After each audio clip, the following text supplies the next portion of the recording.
Hello sir, నేను మీకు చాలా పెద్ద ఫ్యాన్ని. ఎలాగున్నావు తమ్ముడు? వాలంటీర్ తమ్ముడు, ఏంటండి, ఏం కావాలి? మా సైకిల్ ఎక్కితే నీకు 10,000 ఇస్తాము. నాకు అర్థం కాలేదండి. పోనీ 15,000 తీసుకో.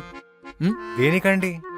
ఏమీ లేదు తమ్ముడు, నువ్వు 50 ఇల్లు తిరుగుతావు కదా, వాళ్ళతో చెప్పి మాకు ఓటు వేయిస్తే ఇంటికి 10,000 ఇస్తాము.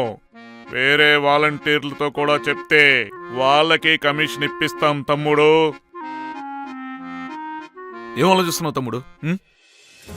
అంటే నేను మరీ అంత ఎదవలా ఎలా కనిపిస్తున్నానా అని. దీనికోసమా నన్ను ఊరు నుండి హైదరాబాద్ పిలిపించారు? ఆ జీతంతో ఏం సరిపోతుంది తమ్ముడు, మాకు హెల్ప్ చేస్తే డబ్బులు ఇస్తాం. ఇలాంటివి చేసే ఇంకా అపోజిషన్లో ఉన్నారు. సార్, మేము చేస్తుంది జీతం కోసం కాదు సార్, జనం కోసం.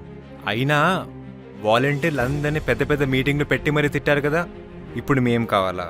ఈయనైతే ఏకంగా మేము ఆడవాళ్ళని అమ్మేస్తున్నామన్నాడు.